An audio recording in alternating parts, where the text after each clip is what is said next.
할렐루야. 지난 주간도 잘 지내셨나요?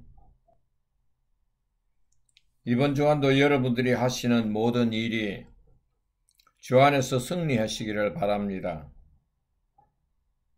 옆 사람들과 서로 마주보면서 샬롬 하며 인사를 나눕시다. 샬롬. 이번 주일의 설교는 지난 주간에 말씀드렸듯이 우리의 옛사람은 죽어야 한다는 제목으로 몇 번 더 설교를 해야 할 것 같다는 말씀을 드렸습니다. 앞으로도 아마 몇 주간은 더 계속 해야 될 것 같습니다. 지난주일 설교를 듣고 한 주간을 지내는 동안 우리 안에서 일어나고 있는 욕심들을 어떻게 처리해 보셨나요?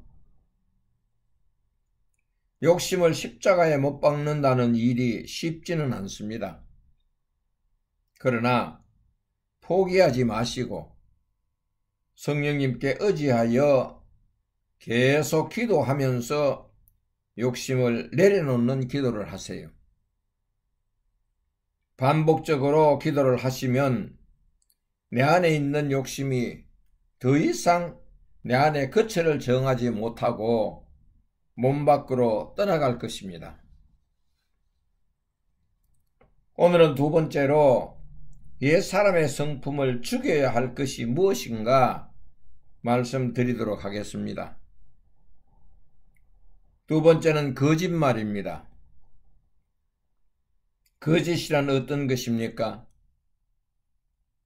진실이 아닌 것을 마치 진실인 것처럼 포장해서 사람을 유혹하고 속입니다.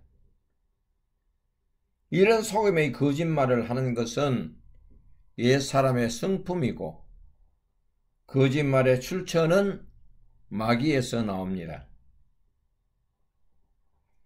요한복음 8장 44절에 보면 너희는 너희 아비 마귀에게서 났으니 너희 아비의 욕심대로 너희도 행하고자 하느니라.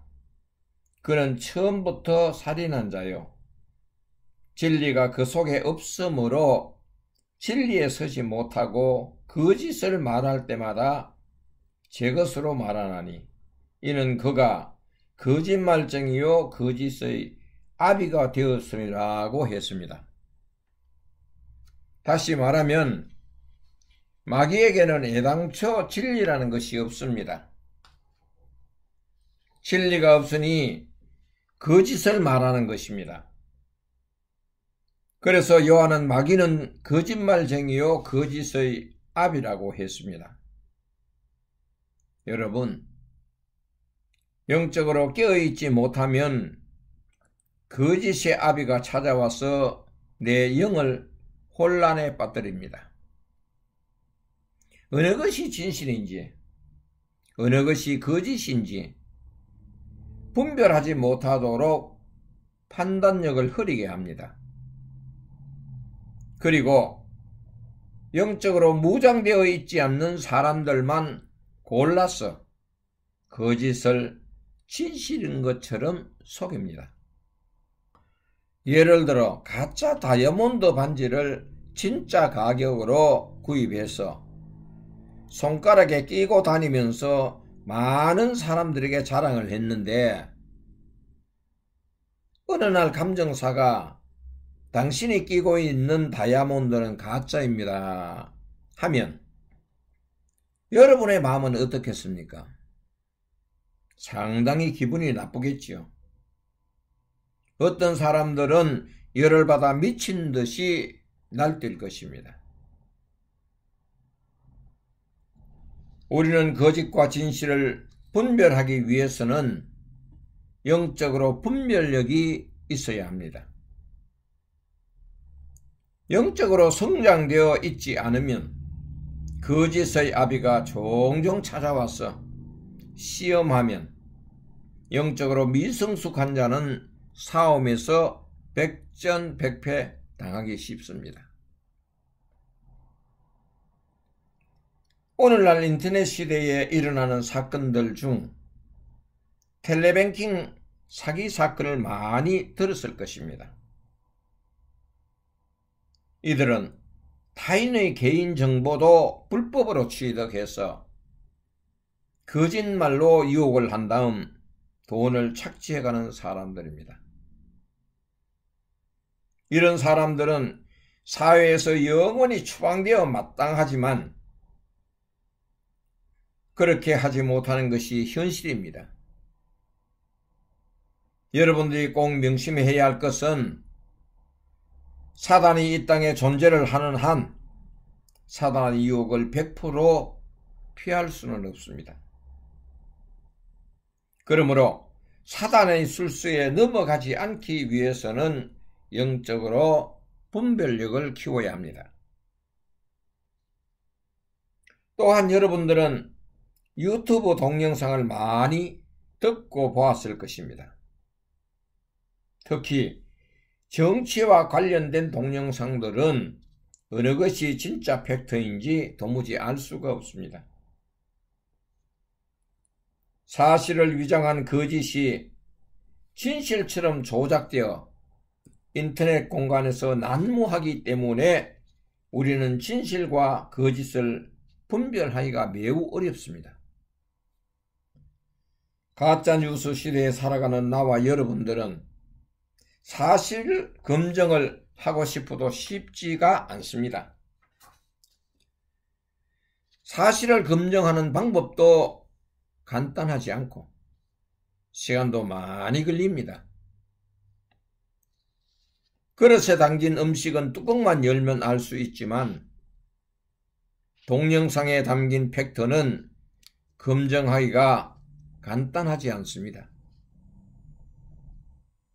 동영상을 만드는 사람들이 스스로 사회적 의무를 다해야 하겠다는 마음의 다짐이 없는 한 가짜뉴스는 계속 생산될 것입니다. 그 외에도 거짓말은 다양하게 일어나고 있는 것을 볼 수 있습니다.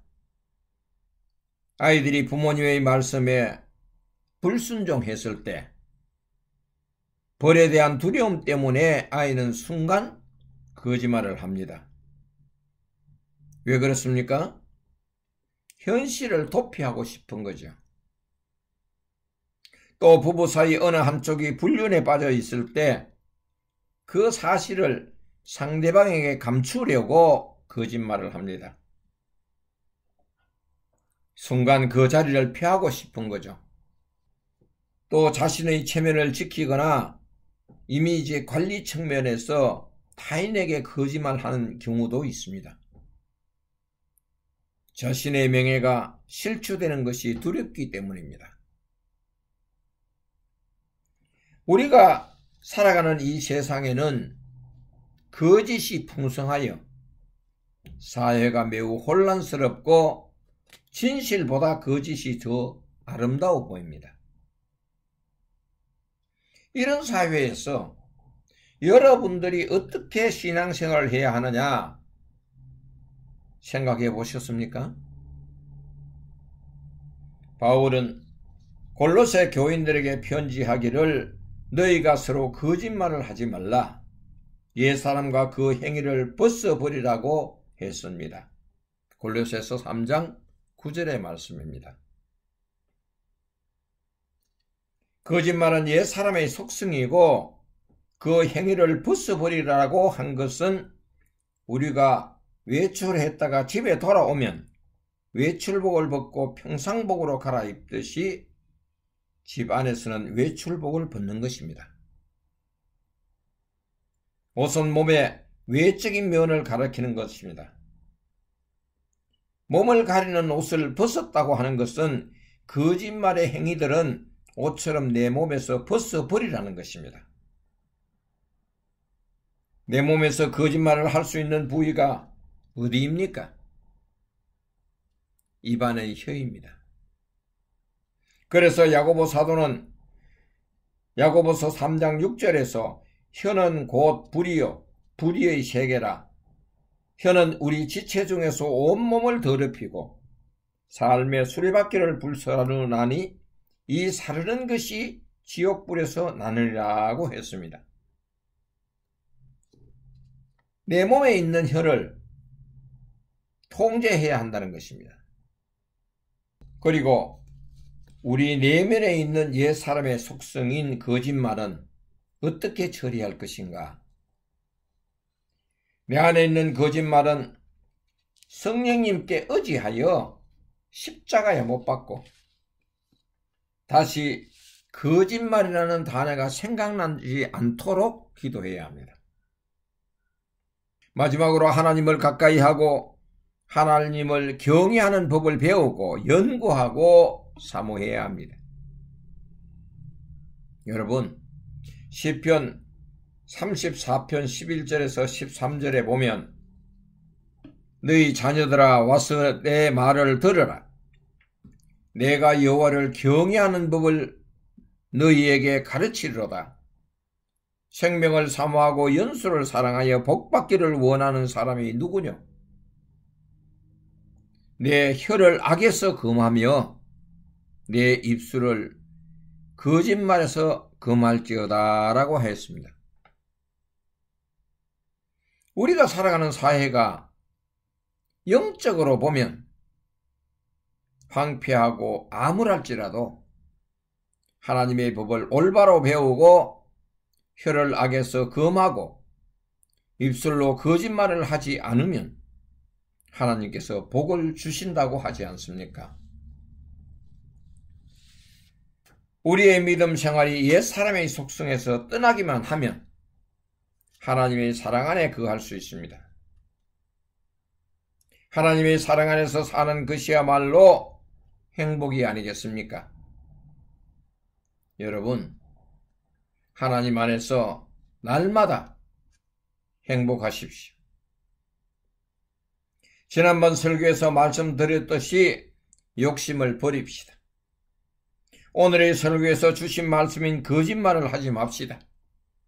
거짓말은 강약과 상관없이 미세한 습관적인 거짓말이라 하지라도 하지 맙시다. 아모스 시대의 이스라엘 백성들이 타락을 했지만 하나님께서는 그들에게 돌아오라고 하시면서 내게로 돌아오면 너희들의 삶에 오직 정의를 물같이 공의를 마르지 않는 강같이 흐르게 할지어다 라고 하셨습니다. 아모스 5장 24절에 있는 말씀입니다. 여러분, 우리 함께 아름다운 세상을 만들어 봅시다. 정의와 공의가 강물같이 흐르는 세상을 말입니다. 나 자신부터 욕심을 내려놓고 거짓말을 하지 않으므로 타인에게 부끄러움이 없는 삶을 살아가는 그러한 행복한 세상을 만들어 갑시다. 아멘입니까?